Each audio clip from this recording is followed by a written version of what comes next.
So today, Dalibor Savić is back on another podcast with me. Dali, welcome to the show. Thank you very much. I'm happy to be back. Absolutely. So since we last spoke, quite a lot has happened. And you've also taught me a new word in Swedish, which is "brate." Am I saying that correctly? Oh, it's Serbian, my friend. It's brate, and it it's means my brata. brother, brate. Okay, so I actually got that one wrong as well. Okay, so it's Serbian. So could you explain to us about Gibraltar? Because obviously you were at Europa Point. I still follow them. I spoke to Martin Falkenborn only a few months ago. So could you speak to us about the transition out of Gibraltar? Well, we did a good season because, as you know, Europa Point was the worst club in that league, always finishing in the bottom, always conceding a lot of goals, always losing a lot of games. And the year that we were there together, me and Martin and some other guys, we actually finished fourth. And everybody was happy with that season. And in the talks with the club, I was talking to them, if you want to reach Europe, because we only missed Europe with 4 or 5 points, we need to do this. We need to add a little bit more cash. We need to bring a little bit more players from Sweden that are a little bit better than the players we have here. And of course, the coaching staff has to be maybe not on full time, but part-time, so you have a colleague so you can talk to and plan the sessions and do a professional job. But the answer I got from the president and from the club is, no, we're going to reduce the budget, we're not going to put in the money. If you want to stay, I want to cut your salary. And I told them, like, if you don't want to be better than this year, then I'm not interested, because I'm only interested in making a success and winning and making progress. So that's why I parted with them. And you can see the season after I left and Martin left and some other players left, they finished last again. So for me, if you don't put in the money to bring coaches and players, you can never have success. So that was the reason why I left Gibraltar. And unfortunately, I didn't have any other options from other clubs there. So I just went back to Sweden. So if I wanted to stay in Gibraltar, it had to be one of the 2 top teams in the league who has all this surroundings with the coaching staff and players. I'm not interested in working in a bottom team, but nobody actually asked me to stay, so I went back to Sweden. Yeah. Which is a surprise, by the way. So when you left Europa Point, I'm quite curious to know about the way that you'd think about them. So you knew that they finished bottom. Yeah. Were you sort of looking at them trying to prove your point that I told you, and now look what's happened?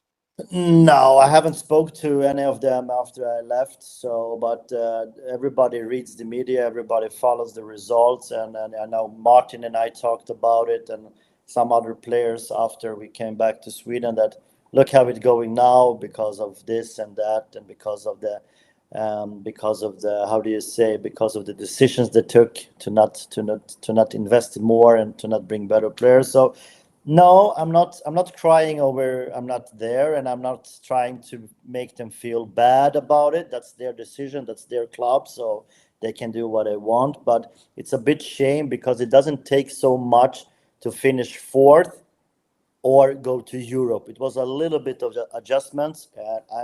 I'm pretty sure that I could have gone to Europe with the Europa Point, but if the club doesn't want to, there's nothing I can do about it. Which is a shame, because that would have been amazing to see the transition from the season before. Because obviously everyone that I speak to, I love to follow their journey. So that is a shame. But could you talk to me about, like, what was the best few things that you remember in Gibraltar? It could be football, but it could also be away from football, because Gibraltar's a bit of an obscure place. So I lived in Spain, so in the La Lina de Concepcion. That's the closest city to Gibraltar. So I lived in Spain, and then you walk over the border and to the Victoria Stadium, where we had our practices. And so of course the nightlife and the culture in Spain is fantastic. It's a lot of crowded places. The restaurants are full. It's lively. It's a lot of happenings. It's a very nice place to be at. But during the summers, it's hot as hell. So I don't like the sun. So mainly and mostly I was inside in my apartment and trying to wait for when the sessions were starting. So in the beginning, we were training in the evening, like 9 o'clock in the evening. but it's impossible to train at that late, because then you come home 11 o'clock in the evening, you have to shower, you have to eat, you have to go to bed, and then all the rhythm of the body is pushed and moved. And for a football player, it's not optimal to train so late in the evening. So we trained in the morning before the sun was too hot. So we trained 8 in the morning or 8:30, and that was much better for the players and for the club. But I didn't have a coaching staff, so I didn't have any friends to be with. So I was very lonely in Gibraltar, and you have to be, how do you say, you have to be very hard-headed and focused to accept that role that you're alone, because my family was back in Sweden, and I cannot be with the players because I'm the coach and they are the players, and I'm a bit older than them, so I don't want to mingle with them all the time. But I have to say, Martin Falkeborn was very good to me and very nice to me. We went out for a coffee maybe every 4 to 5 days, having a coffee and talking about the club. And Ryan McCarthy, who was my assistant coach, is now the head coach of FC Groundhogs. Yep. Hound Dogs. I don't know the name. Hound Dogs. I'm speaking to him soon, so yeah. Yeah. So please say hi to Ryan Will do. McCarthy. And he was my best friend in Gibraltar, and he took care of me very, very good. And also, I think he's a very good coach. And for me, when I left Europa Point, I told them that Ryan McCarthy should be the next Europa Point coach, because I think he has the passion and the quality to take the club further. But overall, for me, Gibraltar was, as a result, good football result, but as working as a professional and all these other things I told you, it was the worst place I ever been at. But this is the thing, though, because I remember you telling me that your family were back in Sweden. And obviously that's no easy feat to go to a different country and things like that. But I also remember hearing a manager, and I forgot what manager it was. I think they were in the Premier League. And it is quite hard to be a manager going from player to manager and not being able to transition and mingle and meet up with all the players, because you have to keep that professional boundary. Yeah, you have to, because first of all, I'm 15 or 20 years older or 25 years older than everybody, so we have different interests. Like Martin, he's a young guy, and the players are even younger than him, so they want to go out clubbing and meeting with girls and flirting. And of course, I'm not into that. For me, it's just work and house and work and house and work and house. So that's the life I chose. I'm not interested in the restaurants. I'm not interested in the nightclubs. I'm just interested in making good results for the clubs that I'm working at, and all the waking hours I'm awake. I want to put the hours in for the club to make a good job as possible. But in Europa Point, it was very hard, because we didn't have any changing room, we didn't have any staff room, we didn't have any locker rooms. So I have to do all my planning at home, and that was very mentally hard, to not have anybody to talk to and discuss the sessions. Because Ryan was not even part-time. He was working to 5 o'clock and then coming to training in the evening and stressed. So we didn't have the time to make it as I wanted to do the job properly, because for me it's all about the professional work I want to put in.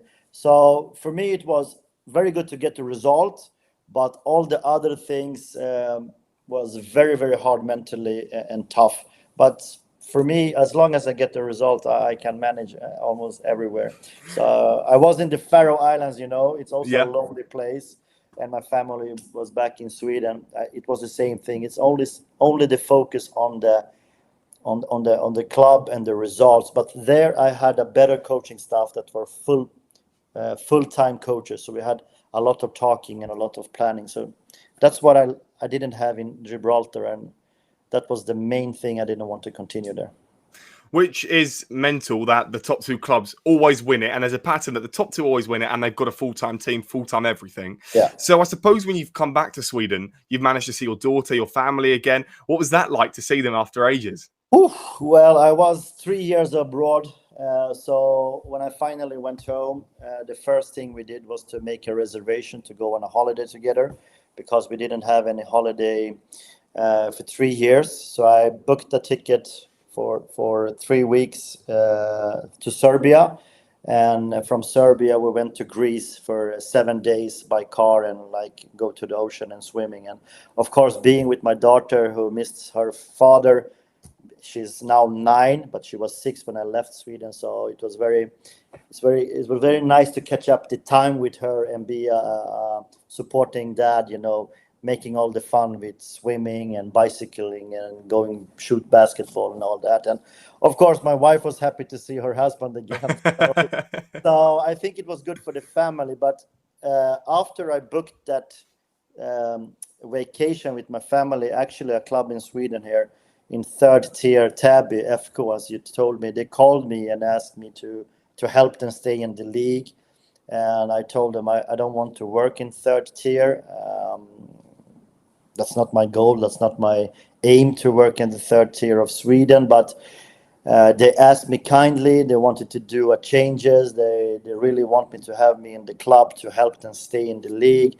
And I told them, if I'm going to accept that offer, first of all, I have to go on vacation with my family. That's the most important for me.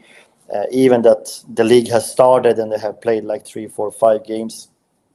And I want this salary if you want to sign me, because I don't want to work for less money or no money. So after a couple of discussion with them, a couple of days, they told me, yeah, you can go to your vacation. We're going to pay you the salary you want. Just come and try to help us. So that's how I ended up in Täby FK. And was it easier for you to balance with your family and then also go to work at Täby? Yeah, of course. So Täby is a club in Stockholm, so I could be at my own house. So I can be in the evenings with my family, with dinners, and watching TV with my daughter, and just socialize and have a normal family life. And in the morning, because they were not training in the morning, they were training like 3 o'clock in the afternoon. I can leave my daughter at school. I can, make breakfast for her. So all that family life was perfect. It was a good club with good facilities. I had a good assistant coach who actually played in Blackburn and Leicester and Bayern Munich, Nils-Erik Johansson, if you maybe heard of him. So we worked together in Täby FK. And then the salary was good. Otherwise, I wouldn't, to be honest, I wouldn't take it if the salary was not good. So. And what came out of that? I mean, did you end up keeping them afloat? No, we got relegated. But if you compare the season in the spring, and then we have a summer break, and the season in the autumn, is that the correct word? Yeah, we took more points after the summer when me and Nils-Erik Johansson come to the team. Yeah, we conceded less goals, we scored more goals, but the gap was too much to take in from the spring season. So we couldn't save them. And to be honest, the first thing I did, and the first thing I do in every club I come, is to make a physical test that I have done in all the other clubs I've been at, so I can compare the physical test. So when I was in Vasalund 2019, 2020, that was also the third tier, and we won the third tier. I took that physical results and compared them with Täby's physical results. And you can see that the best player in Täby, he would ended up and placed 22 in Vasalund's physical test. So I told the board, like, these guys has not trained properly. This is why you're a bottom team. So I couldn't fix the physical during the games, when the games are, because you cannot work the physically too much during the games. And the points gap were too much. So actually we got relegated. We got the option to stay, but then do you really want to work in the fourth tier? They want to reduce my salary, and I said, sorry, fourth tier, no. Reduce my salary, absolutely not. So from that day, January 1st, I'm with our club. Yeah. Well, that is an extraordinary thing. And what you're mentioning there is, again, extraordinary. How do you manage to go to all these clubs and do really well? Well, it's hard for me to talk about myself, but I'm all about getting the group to work together, to point out the way that this is the way we have to do. This is the way you have to be in the club, in the team. This is have how you have to behave when you're with the team and when you're outside the team. So it's a very clear picture of what I'm expecting, and I also give them the tools to how to manage all these expectations I give them and I want them to have. But of course, a good coach needs to see every player's strength and try to put them in a role and in a system where they can work with the strengths. So what I think my brain is working really hard is to see quite quickly, what are you good at, what are you good at, what are you good at, what are you bad at, what are you bad at, and try to make a concept and a game idea where everybody can work with the strengths. Because when you work with your strengths, you get the confidence because you're succeeding a lot on the pitch and you think football is fun. Instead of getting a role on the pitch where you're shit at maybe defending or blocking crosses or whatever, your confidence is going to drop and you're going to think that football is horrible. So I think that's my unique selling point, to figure out quick, how can we make a good, strong team from the players' strengths. And of course, I believe I'm not maybe the best football coach or the tactical coach, but I think I'm a good motivator and try to, edge up the guys to work for each other and play for the club and play for yourself and and I think that's the key to establish in a locker room. Like, we have to do it together. We cannot do it one by one. This is how we need to, but they need a leader who can point out the direction, and I think I can be very clear at that. Well, I think so as well, because as I said before, and as you said, everywhere you go, you manage to do something incredibly well. Yeah, So, no worries. So, with the physical side of the game, you mentioned about your test, and it's something very well, I've heard it before, but I've not heard too many coaches mention on what they like to do personally. So, where did you get this idea from, and how did you start it so far back in time? Actually, when I was this was the 2014 when I was assistant coach in Syrianska. It was the second tier of Sweden. That's Superettan, and we were a top team there. So I was an assistant coach for Zvezdan Milosevic, who was a very experienced coach, and he brought this test to Syrianska. It's actually 5 times 800 meters on a football field, with 2 minutes rest between the 800 meters. So when I got the results from Superettan as my first team in a senior level, I brought that to Brommapojkarna because that was my second job after Syrianska. I took that test and applied it for the under-19s team. And I told the guys, if you want to play Superettan, the second tier of Sweden, this is the results you need to have so you can compare, because now you're youth players. So if you want to be senior players, Yeah. this is the results you need to have according to the test. So this is how I applied it. And then I took that test because after Brommapojkarna I went to Vasalund. So I compared Syrianska, Brommapojkarna, Vasalund. So then we won Division 1, third tier in Vasalund. We won it because we was the best trained. And according to the test, I can take the test when I went to Dalkurd, and I saw the tests were very, very low there. And that's why they got relegated after I got sacked, because we couldn't, they were not ready to put in the effort to work hard to get this physical up, They were got lazy group of players. They were not motivated. And that was my worst job. And I didn't succeed at Dalkurd, I can admit it. But they also got relegated. But then I took the test to HB Torshavn, and I told them, if you want to go outside Faroe Islands, you want to play in Sweden, this is the results you need. So they accepted it, and they worked really hard. And there we got a good result. We won the cup and so on and so on. I tried to apply it in Gibraltar, but it's semi-professional players, and they are not ready to work this hard. But the thing was, in Gibraltar, they were training like 3 times per week. But when I came, we started to train 5 times per week. So we brought up the physical level. That's why we could make the result from the bottom team to the 4th tier. So when I went back to Sweden, of course, I have the results from the other clubs. I can show them this is what you need if you want to win it, if you want to stay in the league, if you want to go to Europe. And when I saw the results in Täby, and the best player in Täby was number 22 in Vasalund, it's easy to see that you're not physically ready to play in Division 1.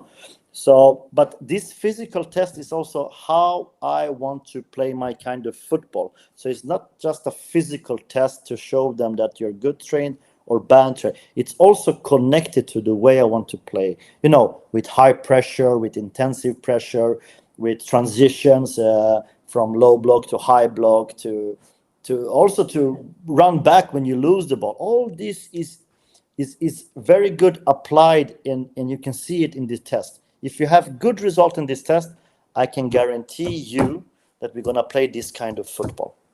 And to play this kind of football, I need to take the team in preseason so I can train them the way I want them to play and perform this football. So now when I came to Täby in mid-season, I cannot apply this kind of football because the physical level was shit. Excuse my language.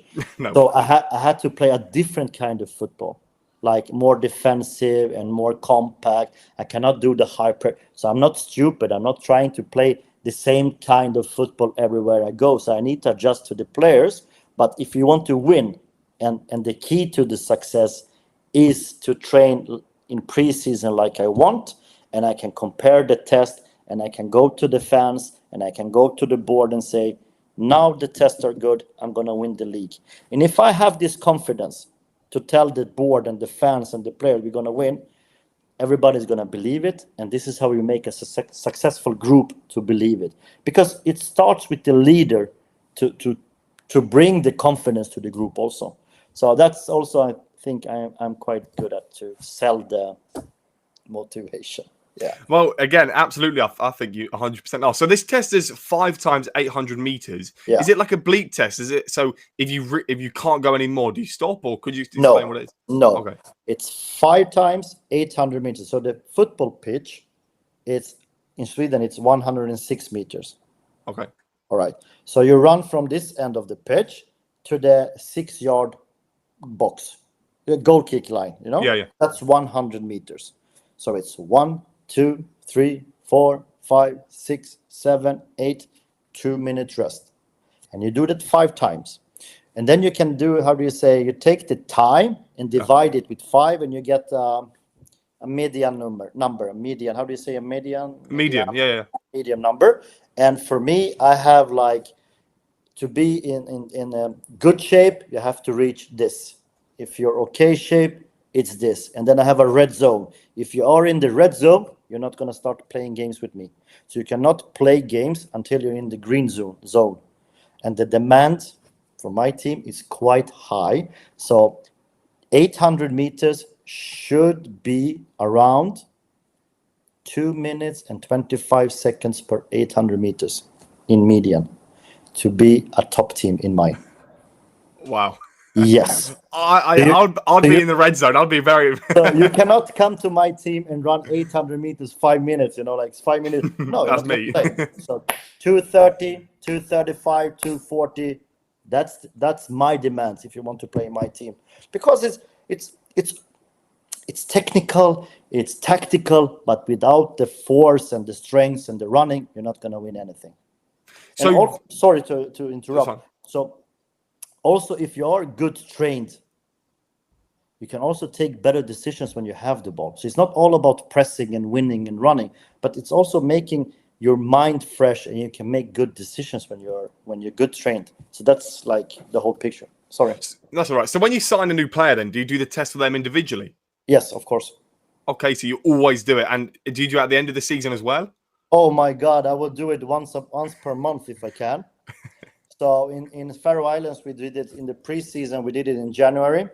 We did it in 2 weeks before the season starts, and we did it in the middle of the spring season.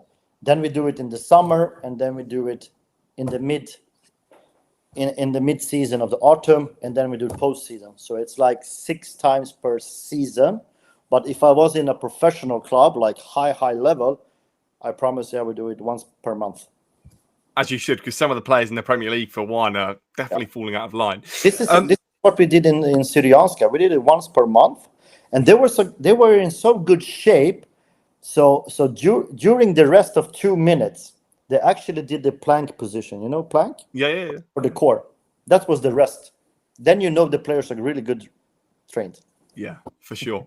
Yeah. So are you quite a strict manager? So from what I'm understanding, obviously we have spoken before, and I can sort of gather that you're fair, but there's also boundaries that have to be set. So if a player came to you when they're late to training or they were too late out last night, what sort of consequences do they have, and what do you tell them? Well, it's always 2 sides of a coin. So obviously I have to listen to the player side. Like, what happened? Why did you do that? How come? So you cannot just be angry and like consequences, and you have to listen to people. What happened and why did you behave like this? And then the other side of the coin is my side. This is how I want it to be. This is how it has to be. And this is what you need to fulfill, because if you want to play, this is the rules. So it's always 2 sides of the coin. And usually I talk to players like, right on this side, what you want with your season. What do you want? And everybody, I want to win, I want to start, I want to score goals. Good. Now flip it. How are you going to do it? How? Go home, figure it out, and give me the paper so I can read what you have. And then I keep it, because I don't like talking to players without facts. For me, it's black and white. So if a player comes to me like, yes, I want to play. Okay. You want to play. I want you to play also. Let's see your physical status. Oh, you're in the red zone. It's impossible for you to start the games, right? So if you want to start the games, you have to get to the green zones. So start with your physical training. Do extra runs, do extra whatever. If you need help from the coaches, we help you. But if we are not here, you have to put in the hours by yourself. Okay, when you have managed that, you're in the green zone. Now we need to look at the tactical. So if the ball is on the left side and your role is to be between the lines, but you're still wide, you're not understanding. So you need to work in the training sessions that you're understanding the game idea. So I show them video clips from training. I show them video clips from the games. I talk to them. I don't do like this. I think Jamie is better than Micah. No, I have black and white. Yeah, you understand? I love the facts.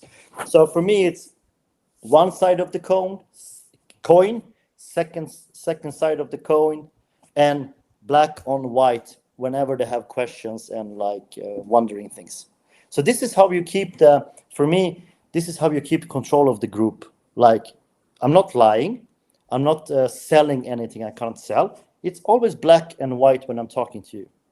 Like, I have evidence like that. So, in terms of the best club that you've been at a hell load of clubs. But obviously, in your career, you're going to want to reach the top. But I think you have also reached some memorable moments. So, what's been the best club, but also the biggest achievement in your career? Well, I think oh my God, good question. Brommapojkarna is a fantastic club and environment, because now you see like Victor Gyökeres, the top striker in Europe, playing for Sporting Lisbon, and other players that I coached in Brommapojkarna, like Hjalmar Ekdal, who played from Burnley in the Premier League, and Kulusevski in Tottenham, and Lucas Bergvall in Tottenham. I mean, to be in that environment with so many good players that wants to be professionals and see them achieve their dreams and goals and play for the national team, for me, that's also a win, to be a part of that journey. A small part, but still a part of that journey. And we still talk when we meet up here in Stockholm before the national team games. And, I love that. The second thing I'm proud of is taking Vasalund from third tier to second tier, because they only been in second tier once before, and that was 2009. And between 2009 and 2020, they tried every year with different managers, with strong names and a lot of money to reach second tier, but always failed. And then they took the small guy from Brommapojkarna, Dalibor Savić, who brought them up. And for me, that was a huge success, because that was the first time I was the head coach for a men's team in high level, and we won it. So I'm proud of that moment. HB Torshavn, for me, was the best club regarding fans, media. That was the biggest club in the Faroe Islands. A lot of them supported us. For me, it was an honor to be in the Faroe Islands, and I really miss it. So if I can single out, it was Brommapojkarna, Vasalund, and HB. So you mentioned that you speak to a lot of the players when they come for the Swedish internationals. Who do you get on with the most? Who do you still speak to? Oh, I speak with all of them. I mean, it's not like that we are calling each other, but I often go to the training center, and they have a training day or after the training, and I just stand and watch the training, and they're all coming to me, and we're hugging and giving a high five and changing a couple of words like, "Hi, how are you doing? How's it going? Congratulations for all the success." And where are you going? What are you gonna do? So I mean, it's like on that level, and I'm just happy that they're still remembering me and saying hi to me. So yeah, I'm just happy. I'm just happy to be a part of their small football life. Yeah. Of course. And it must be something a major for you as well to have in your heart. So in terms of, I spoke to you before, obviously, please go and watch the interview for the people who haven't. And I spoke about Football Manager, and I compared it to Dalibor Savic's football management life, and there wasn't really a comparison to be had. But I don't think I asked you about signing a player. So if you were to sign a player in any country, what is the process like from them flying in from their country, you meeting them? What's that process like? It's different from club to club. So in Vasalund, I didn't have any control of the signings. The first year, the sports director, he had a collaboration with an agent from West Africa. So he just signed the players, and I was just coaching them and training them. So I couldn't say if I wanted to have them or I didn't want to sign them. But the year after, because I stayed 2.5 years in Vassar, and the year after they actually sent me to Africa. So I was in Guinea, in Conakry, I think I was there for 6 or 7 weeks. And we also went to Sierra Leone to scout the players from this agency. And that was the first time I could select the players I wanted for my team to Vasalund. But in HB Torshavn in Faroe Islands, I had all the mandate to bring players and tell players to go. So that was a good experience for me. And of course, it's a lot of connections with agents that you have good relationship with, players that you had before. So it's quite easy. If an agent call me, I tell them to present the client. If I know the player, I tell them to bring them here. We, as a club, we buy them plane ticket. We get the accommodation, the food, and everything before they sign. So when the player comes to, for instance, in HB Torshavn, everything is structured and organized. So for me, that was an easy place to work in. But the hard thing was to convince the players, good players, to come to Faroe Islands, because nobody knows anything about the football over there. It's much easier to bring the players to Spain and Gibraltar, warm weather and nice chicas and good food like that.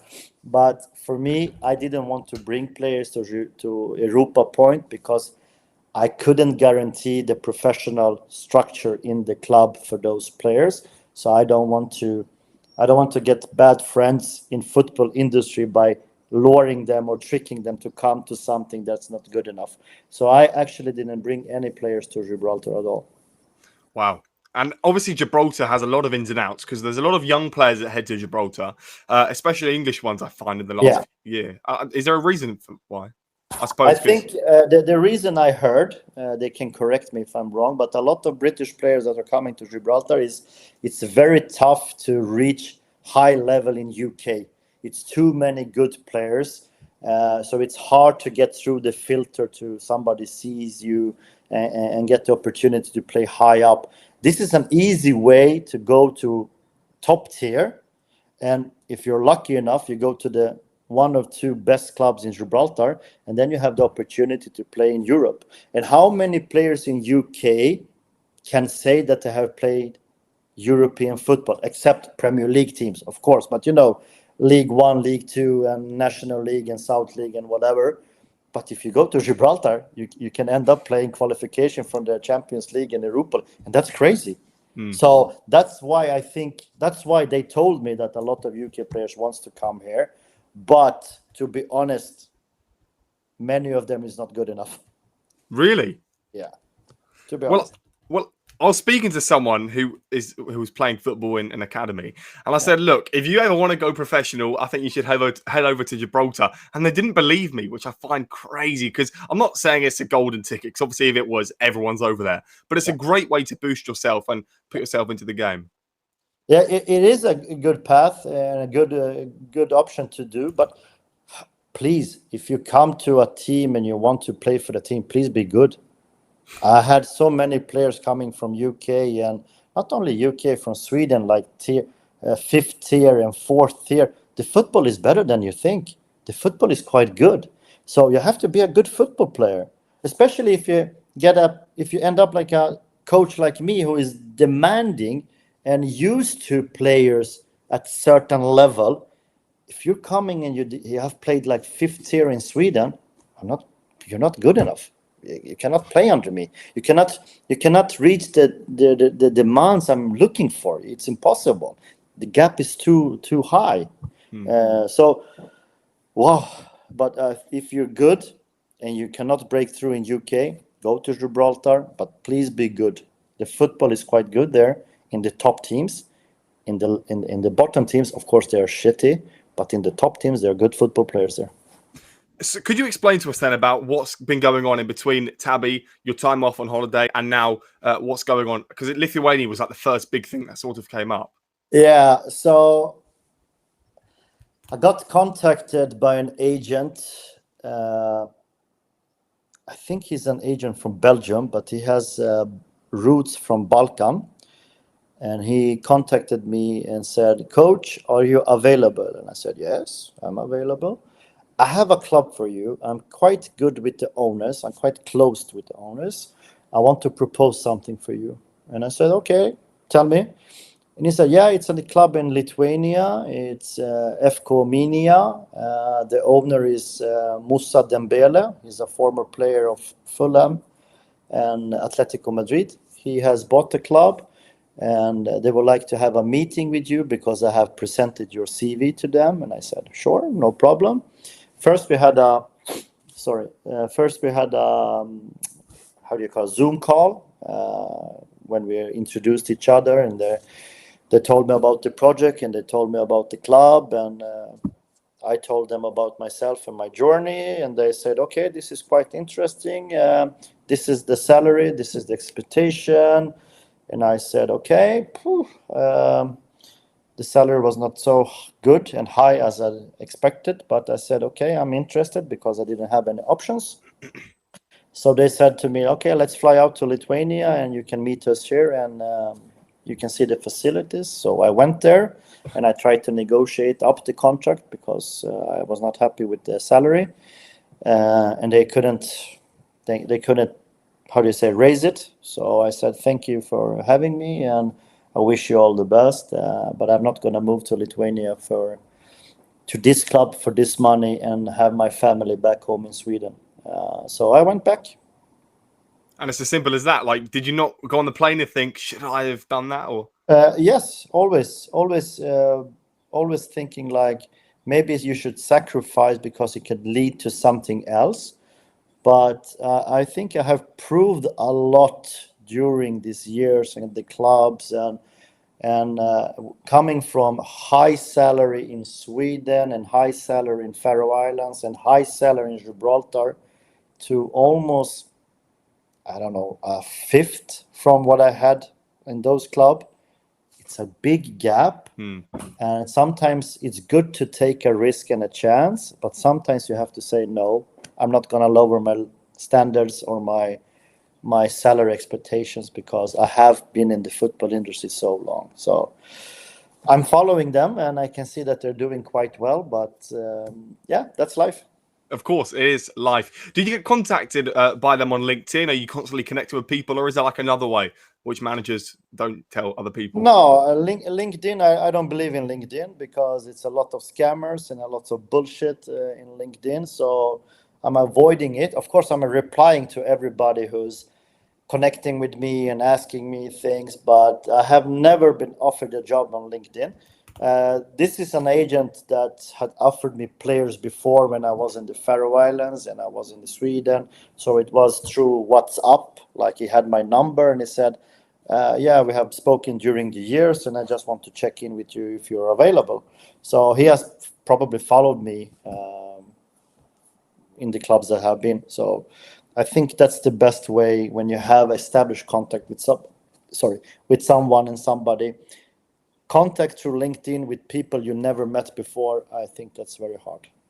Yeah, I mean, from my perspective, I think LinkedIn's decent because I'm not doing anything to do with money or anything like that. But I suppose when you're dealing with your career, your money, it's a lot harder to trust people, and I do understand that. So, could you also speak to us about the opportunities in the UK?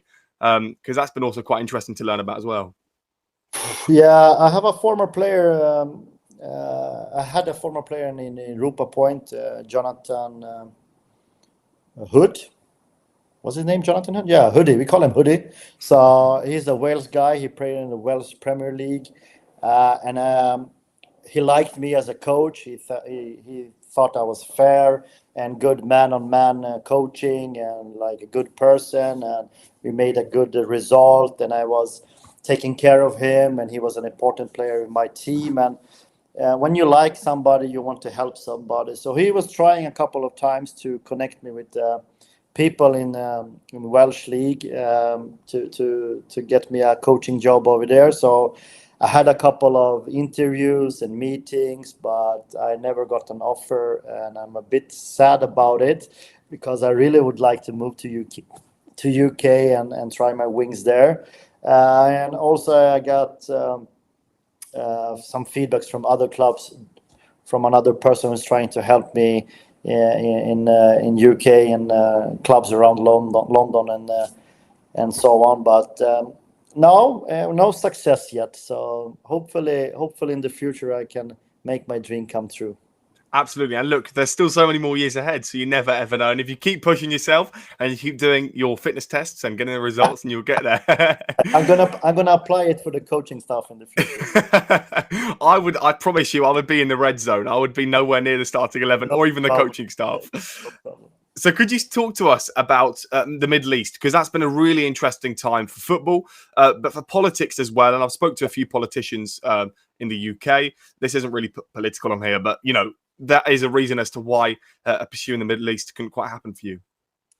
Yeah, actually, 2 weeks ago, I got a phone call from a coaching friend, a colleague, and he told me, "Are you up for a club in the Middle East?"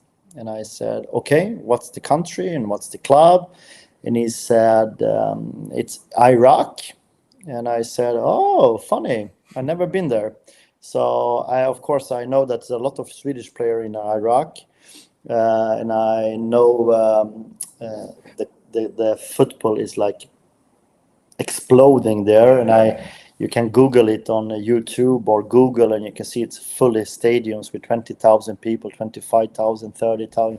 It's good facilities, and it's quite good players there. It's Brazilians, and it's like Balkan people, and of course players from Africa and Middle East. And he said this club wants to sign him, and he wants to bring me as his partner because he doesn't have the UEFA Pro license, so he wanted me to join him.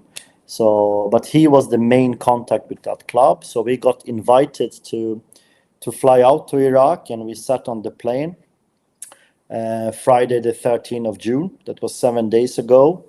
And during the flight, It was in the middle of the night from Istanbul to Erbil in Iraq. Halfway, like 40 minutes before we need to land in Iraq, the captain announced that the airspace was closed and we need to turn back. So when we landed in Istanbul, we heard on the news that it was rocket shooting between Israel and Iran, and the airspace is going over Iraq. So it was not safe to fly over there. So I'm just happy that we could turn back before we landed, because if you land in Iraq, the airspace is closed. You cannot get out of there. So I probably would have been stuck there. But the problem is now that we haven't signed any contract. We are agreed. We have an agreement. But until anything is signed, you never know. So hopefully when the situation is calming down, we can go there. But in the meantime, maybe something else happens, and maybe I will take that opportunity and that chance, because, Middle East is Middle East, and you never know what's going to happen, maybe in 2 months or 6 months or whatever. So hopefully I can find something in Europe. But if I don't do it, and the option in Iraq is there, we will probably go there. But hopefully you will not send this podcast before you have an conclusion of that project. Yes or no? No, for sure. And as I said to you before, that will not happen again. Yes. As the other podcast got released a bit too early. Because when you spoke to me about going to Iraq, because obviously you let me know a few days after, I just thought my first thing for you was, thank God you didn't land, because if you landed, you would have been there for a long, long time. Yeah. I know. That would, yeah. Yeah, my family was just happy that we made it back the same day, because as soon as we landed in Istanbul, the club told us this happens all the time and you can fly out tomorrow. And I said, no, listen, I go back to Sweden, and if you want to negotiate, we can talk through Zoom or WhatsApp or whatever.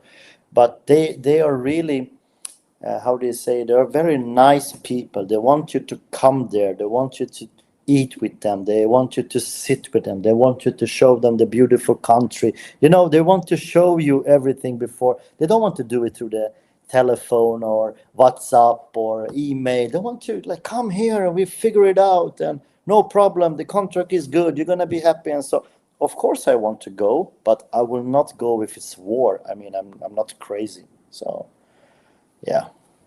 So just in terms of the communication, ever since you've come back from that somewhat trip to Iraq, have you spoken to them? Has there been any sort of communication? Yeah. We have spoken. They played games on Wednesday, so we spoke yesterday. It was Thursday yesterday. So, of course, we have started working, me and my colleague, we have started working by scouting players, because they have to have domestic players. So we need to scout Iraqi players that we want to have in our team, but also we have 7 foreign spaces that we can bring. So we're trying to call connections that we have. If we land this project, we want to bring a couple of players from Sweden that we know are good enough to play in this league. And if you want to succeed, you need to bring your own coaching staff, but you also need to bring a couple of players that know what you want from them, so they can help the other group do the things we want. So the job has started, but we haven't signed the contract, but the job has started. So you never know. This is football. You never know. For sure. Well, Dali, what an absolute catch-up that's been. A great podcast once again. I appreciate you coming on. Best of luck with whatever happens, and I'll be supporting you all the way. Thank you, Jamie. I'm always happy when you're calling me, and please call again. Huh? Thank you very much. Thank you.